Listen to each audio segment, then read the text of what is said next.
오늘 본문의 말씀은 우리에겐 너무나 익숙하고 또 성경을 조금 안다면 또 혹은 성경을 잘 알지 못하더라도 성경의 그 어느 이야기보다 통쾌하고 또 위대한 이야기로 우리는 알고 있습니다. 그러나 현실 속에서는 어떨까요? 이러한 골리앗을 이기는 다윗의 물맷돌 이야기는 우리에게 때로는 큰 좌절이 되기도 하고 현실적이지 못한 어떤 환경들, 우리의 삶의 핑계로 이야기할 수 있는 스토리. 성인 동화와 같은 이야기처럼 이 이야기는 우리에게 익숙하게 들려옵니다. 너무나 잘 아는 말씀이기 때문에 사실 많이 오해하고 있는 말씀 중에 하나이기도 합니다. 물론 지금까지 들었던 말씀이 다 잘못되었습니다라고 말씀드리는 것은 아닙니다. 그 말씀 가운데서 주신 은혜들을 붙잡고 하나님께 그 말씀의 의미를 되새겼다면 하나님의 놀라운 은혜가 그 속에 있겠죠. 하지만 이 본문의 맥락 안에서 정말 하나님께서 이 다윗의 이 골리앗을 쳐서 죽이는 이야기를 통하여서 우리에게 또 우리의 삶에 우리의 현실 속에 말씀하고자 하는 바가 무엇인지를 오늘 조금 더 말씀의 깊이로 들어가 보려고 합니다. 다윗과 골리앗에 나오는 이 다윗, 얼마나 위대하고 특별한 사람처럼 보입니까? 다윗을 특별한 상황에서 특별한 힘을 발휘하는 존재로 영웅화시키는 것, 우리의 대단한 신앙의 영웅 다윗, 이렇게 영웅화시키는 것은 사실 아주 인본주의적인 그리스 신화와도 같습니다. 성경은 한시도 이 다윗이라는 사람을 영웅화시키는데 그 단어를, 그 장을, 그 지면을 할애하고 있지 않습니다. 신앙의 선배들이 얼마나 이처럼 나와 다른 존재로 그려지는지 모릅니다. 모세, 아브라함, 우리의 믿음의 선진들, 그들의 삶은 바울과 같이 우리는 살 수 없을 것이다. 도전은 받고 힘은 낼 수 있는 도구가 되겠지만 진짜 우리에게 영웅으로 그려진다면 우리의 말씀을 조금 더 들여다봐야 됩니다. 아마도 이런 모습을 이 천국에서 보면서 이 신앙의 선배들은 한탄하고 있을지도 모르죠. 다윗이 골리앗 앞에서 보여지는 것은 다윗의 어떤 위대함이라기보다는 다윗의 아주 단단한 일상입니다. 다윗은 계속해서 그러한 삶의 일상을 이 장면과 글자를, 문자를, 지면을 할애해서 우리에게 전달해 주려고 애를 씁니다. 사랑하는 성도 여러분, 우리는 일상의 삶을 얼마나 가벼이 여기는지 모릅니다. 오늘 여러분들은 어떻게 이 하루를 시작하셨고 일상을 살아내오셨습니까? 제일 먼저 일어나서 씻고 양치하고 옷을 입고 머리를 다듬고 아침 식사를 하고 출근을 시키든 혹은 출근을 하고 하루를 시작합니다. 특별한 것이 하나도 없습니다. 하루의 삶은 그저 그렇게 일상이 반복되어지는 것, 우리에게 반복해서 다가옵니다. 이런 생활을 우리는 일상생활이라고 부릅니다. 긴 연휴 끝에 지난 한 주 참 길게 연휴를 보냈는데 긴 연휴 끝에 찾아오는 일상생활에 여러 어려움을 토로하는 분들이 많이 있습니다. 여러분들은 어떠셨습니까? 목요일까지 쉬었다가 금요일부터 출근을 하거나 일상을 살아내려고 힘을 내야 했던 시간들이지는 않았는지 저 역시도 그랬던 것 같습니다. 여기서 일상생활이라고 하는 이 단어는 때로는 굉장히 부담스러운 단어로 받아들여지기도 하고 때로는 굉장히 가벼이 스쳐 지나가는 별로 영향력이 없는 단어로 다가오기도 합니다. 또 때로는 굉장히 하찮게 여겨지기도 합니다. 그리고 일상생활은 무엇보다도 사실 지겹습니다. 그래서 특별한 무언가를 찾습니다. 식사도 특별한 메뉴, 마음과 시간의 여유를 가지고 그런 시간들이 생기면 특별한 시간을 보내기 위해서 우리의 삶을 할애합니다. 늘 특별한 것, 특별한 메뉴, 특별한 장소를 찾아 헤매다 보면 어느새 잊혀지는 것이 바로 이 일상생활이죠.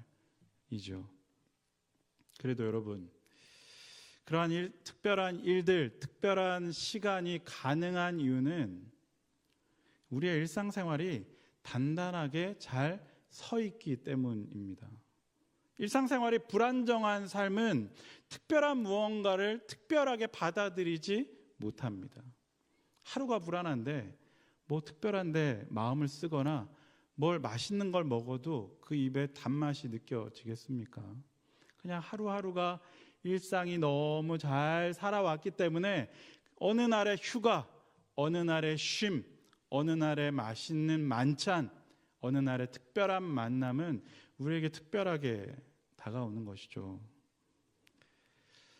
우리는 대부분 우리의 삶이 평범하다고 착각합니다. 그래서 간혹 저희들 이 앞에서 이 간증이라는 것을 가끔 하게 되는데, 간증을 이렇게 권유를 하면 제 삶이 특별하지 않습니다. 특별히 이야기할 것이 없습니다. 라고 이야기하면서 고사하는 경우가 대부분이죠. 어떻습니까? 갑자기 오늘 수요예배가 끝나고 이번 주일날 조금 특별한 시간을 가지려고 하는데 우리 권사님, 우리 집사님 간증을 한번 해주시죠. 라고 제안을 받으신다면 여러분들은 기꺼이 제 삶을 다 드러내 보일 수 있습니다. 라고 이야기하실 수 있겠습니까? 일상의 이런 평범함이라고 착각하는 우리의 일상생활, 그래서 우리는 이런 일상의 반복적인 삶으로부터 도망치고 싶어 합니다. 지금보다 더 신나고 더 모험적이고 더 의미 있는 삶 무언가를 찾기 위해서 기다리고 또 기다립니다. 올해는 이 구정 연휴도 길었는데 추석 연휴도 굉장히 깁니다. 벌써부터 기다리고 계시진 않습니까? 한 열흘 정도 이렇게 긴다고 이야기를 하는데 그런 일들을 기다리면서 열렬히 그 시간들을 바랍니다. 수많은 사람들이 이런 꿈들을 이루기 위해서 매일같이 애를 씁니다. 요즘 젊은이들이 여러 가지 매체를 통해서 경험하는 어떤 스타의 일상, 사실 그건 일상이 아니죠.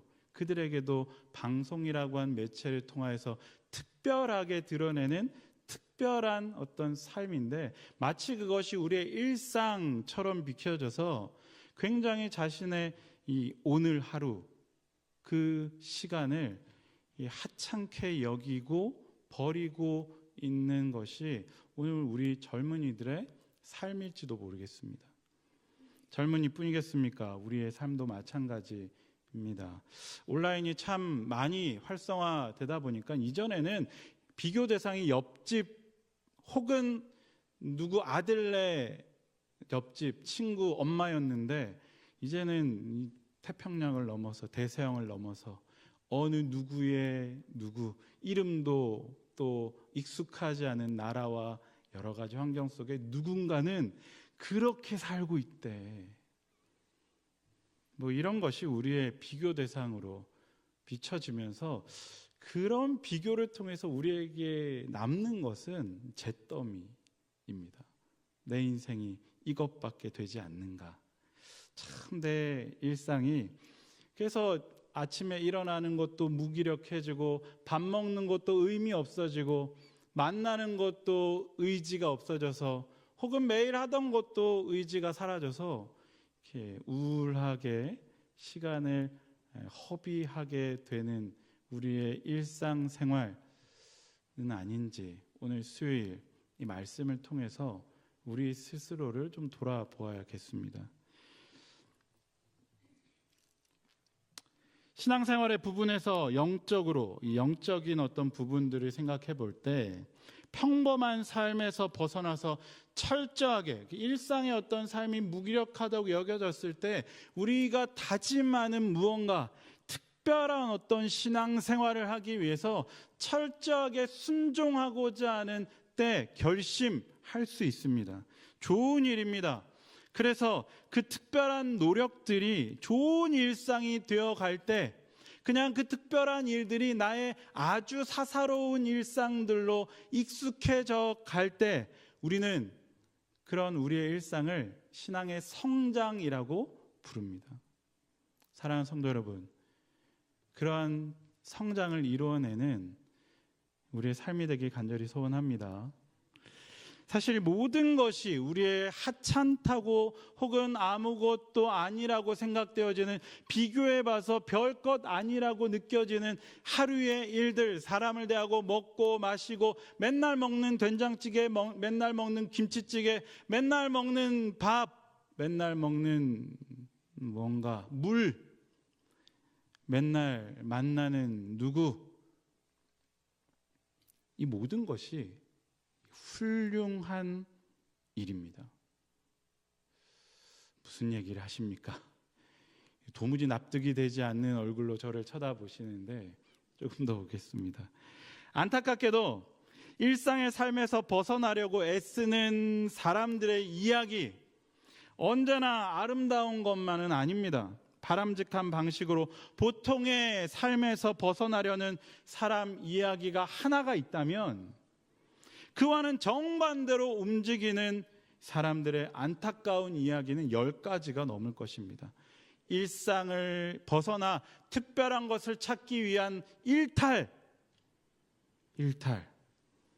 보통 이런 일탈들이 우리의 일상을 굉장히 무너뜨리는데 사용이 됩니다. 의미 없다고 여겨지고 별로 하찮게 여겨지는 것이 그런 일탈입니다. 보통 이런 사람들은 자신들의 신앙생활 혹은 직장생활, 결혼생활, 재정적인 영역이나 자녀의 양육의 영역이 평범하고 일상적이라는 것을 너무나 끔찍하게 여긴 나머지 중요하고 의미 있고 신날 거라는 약속 또 무언가를 찾아서 도망치려고 합니다. 신앙의 일탈을 꿈꾸십니까? 그러지 마시기 바랍니다. 하던 예배, 드리던 새벽 예배, 드리던 삶, 맨날 만나는 성도님, 맨날 듣는 지지고 볶는 일상의 삶의 이야기들, 거기서 너무 벗어나려고 하지 않으시기 바랍니다.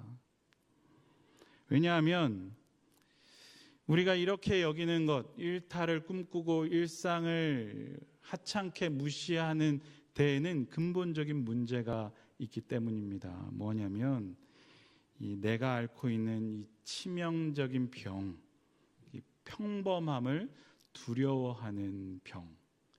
평범한 것에 대한 이 두려움이 우리 모두에게는 있습니다. 조금씩은 있습니다. 아유, 저는 평범한 사람입니다 라고 이야기하는 그 말 속에 잘 들여다보면 저는 특별한 사람이 되고 싶습니다 라고 하는 욕망이 이렇게 있을지도 모르겠습니다. 특별한 아내가 되고 싶고, 특별한 남편이 되고 싶고, 특별한 부모가 되고 싶고, 특별한 자녀가 되고 싶고, 특별한 신앙생활하고 싶고, 특별한 무언가를 하기 위해서 우리의 일상생활을 저버리고 삶을 살아내면 오늘 다윗의 이 골리앗을 쳐 죽이는 일이 가능한가? 사실 어떻게 보면 오늘 본문의 이 이야기는 일상의 어떤 일과는 전혀 관계없어 보이는 특별한 능력과 특별한 삶과 특별한 인물에 대한 이야기, 그래서 기적과도 같은 일이 내 일상에 일어나서 지겹고 두려운 이 일상을 좀 바꾸어 주어서 골리앗을 쳐 죽이듯이 내 일상의 이 두려움을 좀 쳐서 깨트렸으면 하는 바람으로 묵상되어진다면 오늘 본문의 이야기를 너무 한참 빗나간 것이죠. 오늘 우리에게 다가오는 이 골리앗의 존재, 어떤 존재일까요? 골리앗을 우리 현실적으로 좀 들여다보면 하나님을 대적하는 세력이었습니다. 이 세상의 힘으로 무장되어서 사람들에게 두려움을 주는 대상으로 군림하는 사람. 이 사람은 그냥 나타나지 않았습니다. 그는 14장 52절 이 이스라엘 백성들에게 이 골리앗이라고 하는 인물이 두려움으로 다가오기까지의 그 처음 시작이 어떻게 되었는지 14장 52절은 이렇게 이야기합니다. 조금 앞쪽으로 넘겨보시면 사무엘상 14장 52절 펴서 눈으로 한번 보겠습니다. 52절 제가 읽겠습니다. 사울이 사는 날 동안에 블레셋 사람과 큰 싸움이 있었으므로 사울이 힘센 사람이나 용감한 사람을 보면 그들을 불러 모았더라. 블레셋은 이스라엘 백성들이 평생에 첫 왕이었던 이 사울이 살아내는 동안 내내 적이었고 그들을 위협하는 존재였습니다. 블레셋은 처음에는 하찮은 어떤 이방 민족이었지만 점점 계속해서 세력을 키워오면서 그들에게 다가왔습니다. 17장 1절 블레셋 사람이 그들의 군대를 모으고 싸우고자 하여 유다에 속한 소고에 모여 소고와 아세가 사이에 에베스담밈에 진침해 17장 6절 그 블레셋 사람이 40일을 조석으로 나와서 몸을 나타내었더라. 갑자기 등장한 것과 같은 이 골리앗은 실은 그들에게 블레셋이라는 이 민족이 이스라엘 백성들에게 어떤 위협이 되었는가를 점진적으로 마치 공포 영화에 나오는 저 복도 끝에서 있는데 눈 감았다 뜨면 갑자기 앞으로, 눈 감았다 뜨면 조금 더 앞으로, 눈 감았다 뜨면 갑자기 내 눈앞에 나타나는 공포의 존재처럼 아무것도 아니었는데 점점 다가와서 큰 인물 골리앗으로 서 있는 것 같습니다. 이스라엘 백성들, 특별히 이스라엘 백성들의 왕이었던 사울은 그 블레셋이라는 존재가 평생의 그의 적군이었기 때문에 일평생 그 전쟁에 매몰되어서 용사를 모집해야만 하는 삶의 시간, 그 시간으로 이렇게 시간을 허비해야 했습니다. 그 골리앗이 오늘 보면 45절이죠. 무엇으로 그를 무장하고 있었느냐. 45절입니다. 앞부분을 함께 같이 읽어보겠습니다. 읽겠습니다. 다윗이 블레셋 사람에게 이르되 너는 칼과 창과 단창으로 내게 나아오거니와. 아멘. 아멘. 전쟁에서 완벽하게 자신을 보호할 수 있고 또 이 상대편과의 경쟁에서 이 완벽하게 갖출 수 있는 것, 성경은 특별히 세 가지를 이야기합니다. 칼과 창과 단창이라고 이야기합니다. 하나님께서 세우신 왕 사울은 어땠을까요? 사울도 역시 이 장비들을 전쟁에서 자신을 보호할 수 있고 상대편과의 이 경쟁에서 완벽하게 갖춰줄 수 있을 것이라고 말합니다. 오늘 본문의 앞부분 38절에 보면 다윗이 사울 앞에 와서 내가 나가겠습니다 라고 이야기했을 때 사울이 이렇게 행동합니다. 이에 사울이 자기 군복을 다윗에게 입히고 노투구를 그의 머리에 씌우고 또 그에게 갑옷을 입히매 다윗이 칼을 군복 위에 차고는 칼과 창과 단창이란 것으로 완벽하게 무장한 골리앗의 존재는 도무지 깨트릴 수 없을 것만 같은 우리 삶의 위기, 우리 삶의 어려움, 우리 삶의 불안감이 아무것도 아니었다가 내가 연약해져서 조금씩 조금씩 무너져 갈 때 더 커져만 가는 어떤 일들, 심리적인 일이든 경제적인 상황이든 사람이든 친구든 동역자든 그 무엇이 되든 우리의 삶에는 골리앗과 같이 점점 그리고 그 골리앗이 가지고 있는 것이 너무나 강력해 보이기 때문에 나도 자칫 잘못 생각해서 그 골리앗이 가지고 있는 칼과 창과 단창을 차지하기 위해서 차지해야만 그 두려움을 이겨낼 수 있을 것만 같은 마음의 부담감으로 우리의 삶을 무장하려고 합니다. 어떻습니까? 예수 믿는 사람이 일주일 내내 칼과 창과 단창을 차지하기 위해서 막 애쓰며 수고하고 주일날 예배를 드리러 오면 어떨까요? 어색합니다. 돈으로 성도님들과 얘기하기도 머쓱해지고 뭐 재정적인 것들 혹은 가지고 있는 것 혹은 권력으로 권위로 예배 시간에 오면 말씀 앞에서 늘 부딪히는 것이 그런 것들이죠. 마치 다윗이 사울이 주는 그 군복을 입고 칼을 찼더니 어색해서 익숙하지 않아서 뒤뚱거려 벗어버렸던 것처럼 우리 신앙생활은 칼과 창과 단창으로 무장할 수 있는 것이 아니었습니다. 그런 골리앗을 다윗이 이겨냅니다. 우리가 너무나 잘 아는 이야기죠.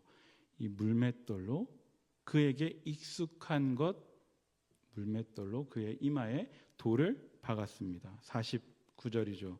손을 주머니에 넣어 돌을 가지고 물매로 던져 블레셋 사람의 이마를 치매 돌이 그의 이마에 박히니 땅에 엎드려지니라. 이 말씀을 보고 야 하나님 내 익숙한 것 내게 익숙한 것을 이제는 사용해야 되는군요. 칼과 창과 단창이 아니라 다 버리고 내게 익숙한 것 말씀으로 승리하리라 혹은 찬양으로 승리하리라. 아니요. 사실은 그것을 가지고 우리가 삶을 살아내야 하지만 이 통장 비어있는 통장 앞에서 말씀으로 선포해도 그 통장이 0이었다가 1억이 되지는 않습니다. 그럼 어떻게 무엇을 이야기하고 있는 것일까요? 성경은 어떻게 승리하였느냐를 우리에게 보여주지만 그 승리의 어떤 도구인 물맷돌을 차지하라 라고 하고는 것으로 이야기를 끌어가지 않습니다. 이 본문의 앞부분 다윗이 이 전쟁을 대하는 준비와 태도 안에서 하나님과 그 안에서 그 사울과의 대화 가운데서 무엇을 이야기하는지를 우리는 봐야 됩니다. 34절 다윗의 오늘 상황은 그의 이 일상으로부터 시작이 되었습니다. 다윗은 아버지의 심부름으로 그가 익숙했던 길 예루살렘으로 올라가 사울 곁으로 갔습니다. 그곳에는 형들 3명이 전쟁에 참여하고 있었습니다. 아버지는 그에게 여러 가지 음식들을 가지고 가서 증표를 내게 가지고 와라. 이건 굉장히 그에게는 익숙한 심부름이었습니다. 왜냐하면 다윗의 아버지 이새에게는 8 아들이 있었고 그의 막둥이 아들 다윗은 존귀한 막둥이가 아니라 심부름하고 허드렛 일을 하는 이 막둥이였기 때문이죠.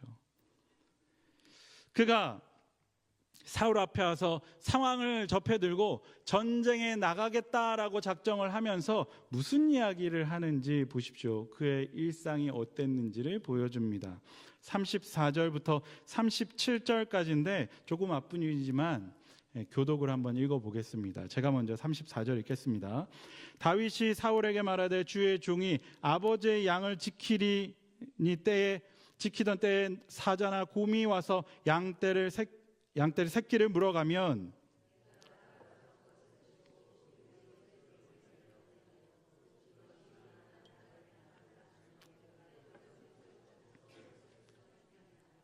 주의 종이 사자와 곰도 쳤은즉 살아계시는 하나님의 군대를 모욕한 이 할례받지 않은 블레셋 사람이니까 그가 그 짐승의 하나와 같이 되리이다.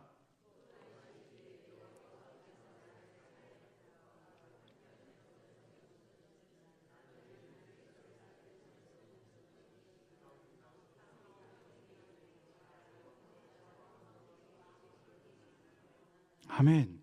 다윗이 사울에게 말합니다. 내가 전쟁에 나가겠습니다. 아니, 너는 소년인데 골리앗은 용사다. 그러자 다윗이 굴하지 않고 나가겠다고 이야기를 하면서 하는 말의 37절 마지막 부분. 또 다윗이 이르되 여호와께서 나를 사자의 발톱과 곰의 발톱에서 건져내셨은즉 나를 이 블레셋 사람의 손에서도 건져내시리이다. 이 말의 의미를 다윗이 하고 있는 것이 아니라 사울이 그 말의 뜻을 설명해 주는데 37절의 하반절, 사울이 다윗에게 이르되 가라, 여호와께서 너와 함께 계시기를 원하노라. 아멘. 다윗은 그가 이 양떼를 치면서 곰과 사자 혹은 늑대로부터 자신을 보호했던 힘 있는 사람이라고 이야기하고 있는 것이 아니라 그 가운데서도 하나님이 그 삶을 지켜내 오셨습니다라고 다윗은 얘기한 것입니다. 그는 그에게 다윗이라는 그 삶의 일상에는 언제나 늑대도 도사리고 있었고 사자도 있었고 이리도 혹은 곰도 그의 일상에는 늘 존재해 있었습니다.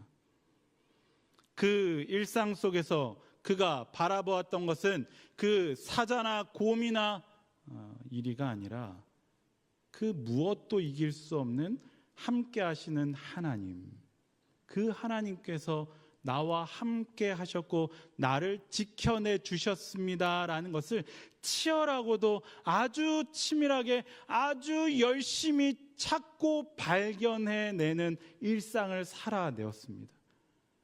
하루하루를 똑같이 보냈을 것입니다. 한번 양떼를 치러 나가면 몇 날 며칠을 아마 보내었을 것입니다. 그날 아침에 일어나 이슬로 목을 축이기도 했고 혹은 시냇가에서 물을 담아서 양떼들을 이끌어가기 위해서 목초지를 바라보고 그들을 이끌어내었을 텐데 그가 늘 묵상하고 늘 찾았고 늘 시간을 보내었던 것의 중심에는 양떼를 지켜내었다라는 자신이 아니라 하나님께서 그 양떼를 지켜내시기 위해서 나를 보호하시기 위해서 주셨던 이슬, 그 이슬을 보며 하나님 오늘도 내게 이슬을 주셨군요. 하나님께서 이 이슬로 내 목을 축이게 하심으로 하나님의 살아계심을 드러내고 계시는군요. 시냇가를 만나지 못해서 지쳐서 양떼도 지치고 나도 지쳤을 때 그때 하나님을 바라보며 밤늦게 별을 보며 하나님 지겨운 이 밤이 아니라 하나님 이 별 가운데서 나를 지켜보고 계신 하나님, 그 하나님 앞에 내가 나갑니다. 그 마음이 무너졌을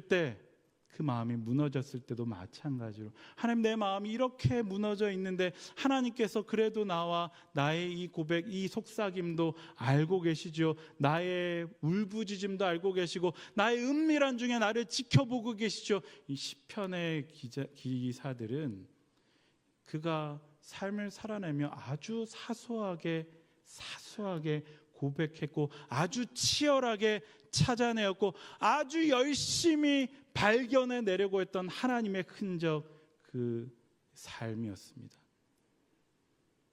삶의 단절이 주는 우리의 치명적인 이 함정, 그것은 하나님이 나와 함께 하고 계시다는 사실로부터 우리를 분리시키는 것으로부터 시작이 됩니다. 우리는 늘 이렇게 묻습니다. 하나님 나와 함께 하십니까? 함께 하시지 않습니까?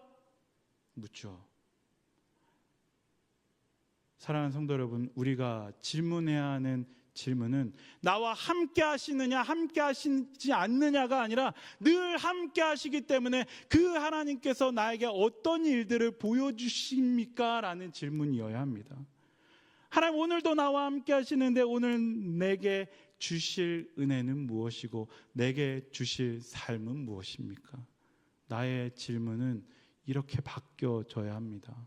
왜냐하면 하나님은 우리와 늘 함께 하신다고 이미 약속해 주셨기 때문입니다. 주여 나와 함께하여 주시옵소서. 간절한 고백, 우리의 마음을 드림으로 믿음의 고백을 할 수 있죠. 하지만 그 믿음의 고백은 불신의 고백이 되지 말아야 됩니다. 불안해서 염려되어서 하나님 나와 함께 계십니까? 계시지 않습니까? 라는 고백이 되어진다면 그때 깨어서 아니지, 거짓 메시지지, 하나님 나와 늘 함께 계시지,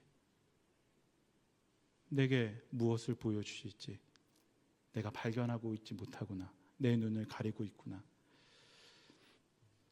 19세기 영국의 시인이자 문예 비평가이자 작가인 체스터턴, G.K.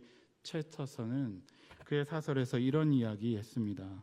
우리가 일상의 지루함을 느끼는 이유는 놀라운 것들이 없기 때문이 아닙니다. 경이로운 것들이 부족해서가 아니라 경이로움이 부족해서 죽어가는 것입니다.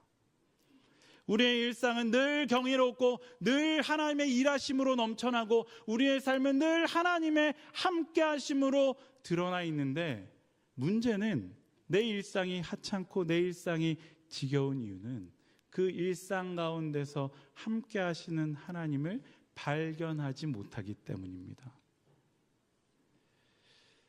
이런 말인 것이죠. 하나님은 예수 그리스도께서 이 땅에 오심을 통하여서 내가 너와 늘 함께 있다라는 것을 눈으로 가시적으로 보여주셨습니다. 아멘. 그 하나님은 그 예수 그리스도를 통하여서 우리 가운데 함께 계시는 것을 한시도 잊지 않도록 예수 그리스도를 통하여서 우리에게 보여주셨습니다.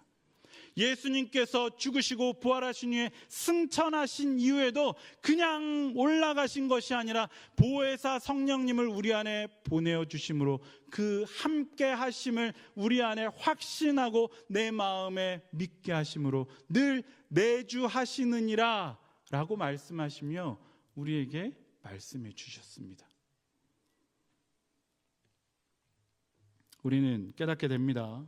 특별하게만 보이는 어떤 이적들을 볼 때 그 사건들은 그저 그들의 일상에서 하나님의 말씀에 순종하는 것을 통해 아주 일상의 일들이 아주 특별한 이적과도 같은 일들이 되는 것을 보게 되고, 성경은 이와 같은 일들을 곳곳에 숨겨 놓았습니다. 다윗이 특별한 기적의 힘으로 골리앗과 전쟁을 나간 것이 아니었습니다. 그가 늘 삶에서 하나님 앞에 서 있었고 하나님이 일하심을 보았고 하나님이 함께 하심을 경험했기에 그 하나님의 위대하심을 욕하는 무리들에 대해서 나오는 자연스러운 반응, 어찌 그 하나님을 욕할 수 있느냐, 그 욕하는 골리앗을 향하여서 나가는 일은 특별한 사건이 아니라 다윗의 그 삶의 일상이 너무도 자연스러운 일이었습니다. 우리는 어떤가요? 우리의 일상을 하찮게 여길 일일까요?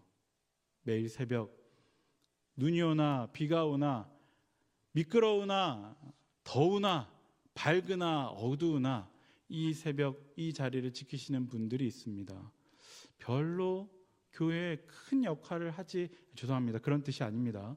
그렇지 않아 보이기도 합니다.